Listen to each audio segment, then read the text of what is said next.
What a week, what a woke week it's been, folks. The woke mob spends its days and nights trolling the internet, social media, television screens for a word or a comment they can snatch and run with, a comment they can scoop up and elevate it as they discard context, because after all, this is eat or be eaten, and who cares about context when you have a juicy story to post? And post it first, because you got to get those views and likes. So why wait for context or an apology for an error in judgment or a slip of the tongue? And who cares if it's live TV or a tweet?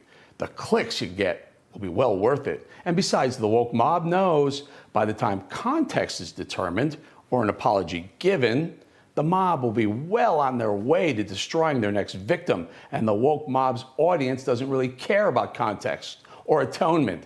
They love blood. Seeing the subject of their ire squirming and watching one's career bleed out in real time. Oh, that's icing on the woke cake. The woke mob, like the Terminator, has a seemingly endless energy supply, fueling its constant and deliberate trolling of the media landscape for its next victim, its next meal, waiting for an errant remark, and then boom, flipping a high-powered spotlight on the unsuspecting subject, publicly eviscerating the person caught in their snare, eating till their bellies are bulging, leaving their prey's hollowed-out carcasses for the vultures, the bottom feeders, much like roadkill on a long and lonesome highway east of Omaha, or like those you might find on a dark desert highway, a couple of song references. But it's not as cut and dry as they'll have us believe. You see, the woke mob are hypocrites. The woke mob is on a constant search for conservative victims. They really don't like it when a liberal says something wrong, something that if a person were a conservative, there would be a feast. The mob would pounce on the conservative prey and rip their careers to shreds. They have the research department ripping through the new conservative prey's history to find anything that he or she may have said last week, last month, last decade. It doesn't matter. Just more food for the woke mob's audience to feed on. It's funny, not funny, how when someone on the left says or does something woke, mob frenzy worthy, the mob seems to lose its animal instinct. Take this week's bombshell news. Two stories both happen to come from the world of media, and both happen to have been delivered by liberals.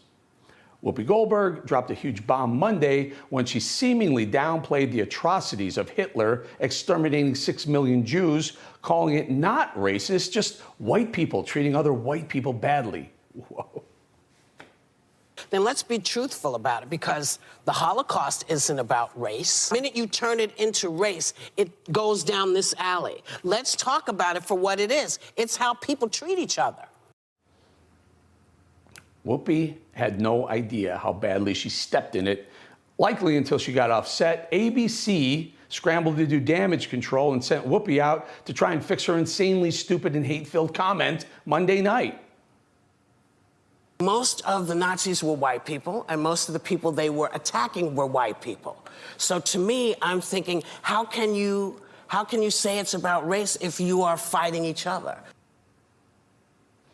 Well, that apology sounded more like an explanation. Whoopi went to her own show Tuesday to help again, to apologize again sounding a little double downish. But when that failed, ABC had no choice but to suspend Whoopi for 2 weeks. Now, bear with me here, folks. Take note that the woke mob was quietly standing down during this whole 48-hour episode. Again, if Whoopi had ever defended a conservative for anything, the mob would have destroyed her career on the spot. Take Roseanne Barr, for example. When Roseanne made a, granted, pretty offensive tweet, the mob swooped in, and before she could apologize, you know, the way Whoopi was allowed to a couple of times, the woke mob declared her DOA and tore her to shreds. ABC, yep, the same ABC who gave Whoopi 2 weeks off, canceled Roseanne Barr's show and therefore her career. No one on the left came to Roseanne's defense. Stop now, liberal mob. I'm not defending Roseanne's tweets. They were offensive. But she and everyone should have a chance for atonement, redemption. I'm pointing out the hypocrisy of the left and the woke mob. Where Roseanne insulted an entire race, she got canceled immediately. When Whoopi did the exact same thing, she was offered 2 separate huge platforms to state her case, ask for forgiveness, and when she struck out at the I'm sorry game, ABC gave her a vacation. And get this, Don Lemon, over at CNN actually defended Whoopi, somehow ignoring his own nasty history of mowing down every conservative who ever slipped up or tripped over their own words before allowing them to say, "I'm sorry." Listen to this humongous hypocrite. You have to remember, you have to know who your allies are. And sometimes your allies say stupid things. Sometimes they say dumb things. But guess what? They're your allies. They're at least on your side. What the hell is going on with you, Don? You've made a career out of calling conservatives racists and bigots for far less than what you're defending Whoopi for. Henry, ring the dang hypocrisy bell for Don Lemon. He deserves it.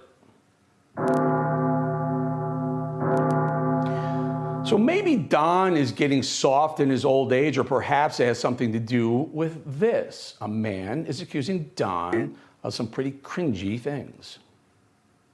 Aggressively, and he shoves his two fingers up underneath my mustache, thrusts my head back, and says, "Do you like or?" Well, look, Don still has his job, even after that accusation. There are too many people, almost always conservative, who've been canceled for far, far less than that. And yet, there he is, Don Lemon, on his show, nightly, on CNN. Speak of the devil, CNN, literally. That brings me to the other huge media story this week, Jeff Zucker.